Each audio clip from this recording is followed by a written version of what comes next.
Hello friends, it's Fal again. Welcome to day 7 of my 100 days of inline skating. Now for today we'll be doing cones day again. As you can tell, I'm already setting up the cones and we're good to go. And to start off, we'll be doing some warm-up. I think this is called a fish. It's when you weave in and out of the cones while your feet are close together, parallel. As you can tell, my first few runs here that my hands are everywhere. It's flailing about and I didn't really have a good control over my directions. I was pretty much using a lot of the momentum I'm gaining from my hand movements to turn, which is not exactly the right way to do, but hey, it works, right? But later on, I've refined it to be a lot smoother. Now once I got the form right, it's just a matter of repeating this again and again. Now for this next exercise, I'm trying something new. Now this is called the snakes, I believe. It's when you weave in and out of these cones while your feet are in front of the other. So left foot in front or right foot in front, just make it into a line, just like that. Once again, I'm trying not to lift my foot, any of my feet up, so it should be a smooth gliding motion. Now before this session, I was watching some YouTube videos and seeing some people practice this, and it looked a lot easier than it is.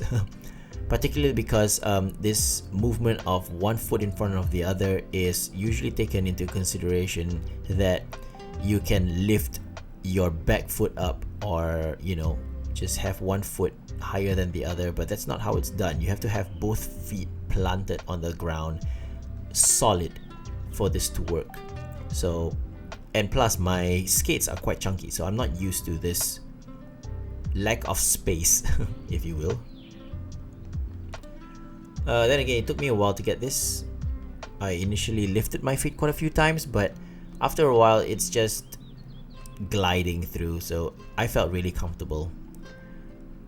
So the idea is to do about 25 to 30 reps per exercise. So that is 25 to 30 reps for the fishes that we did earlier, and also 25 to 30 reps for these snakes.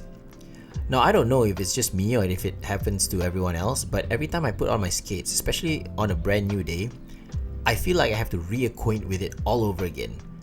Like it's just uncomfortable, and I have to get used to the fact that I'm on platforms again. So maybe it's just me. Maybe I just need more time on the skates. Now this next exercise will be the dreaded crossers that we've learned a couple of days ago. And I was very disappointed with my first few runs here because I was just super messy. I think changing forms from one style to another, like from fish to a snake to this, is just a little bit jarring to the weight distribution. So it took me a while to get used to it before I managed to get a full clean run. And again, the idea is to get about 25 to 30 clean runs. It means no cones toppled over, I'm not bailing, and when it's all perfect, 25 to 30 of those. There you go, that was a good one.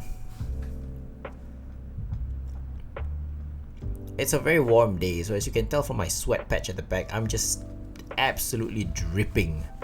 Now yesterday I learned how to skate backwards, but I only know how to move in a linear way, so just in a straight line backwards. I don't know how to turn or stop in an effective way.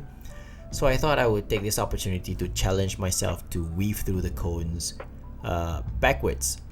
So right now I'm trying to do a backwards fish. But then again, I'm still lifting my feet up every now and then, so not just perfecting it just yet. Still got ways to go.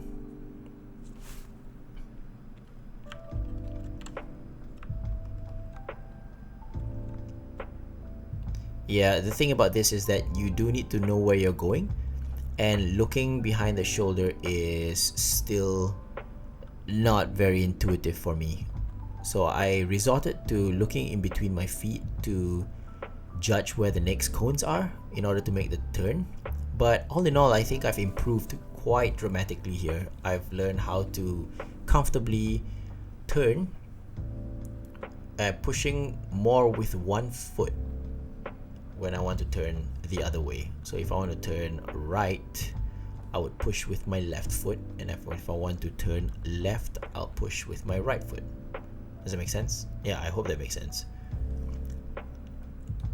And here I learned how to make a 180 as well. So it's a rather big axis, but a huge improvement.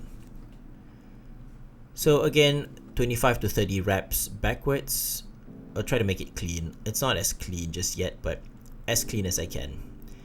And ending this session off, I thought I would try and mix and match the different patterns that I learned for the day. So forward fish, backwards fish, snakes, criss crosses, everything. And just try to stagger them or just come up with a sequence. I think that's a good habit because it breaks you out of that repetitive practice and also stretches your creativity a little bit.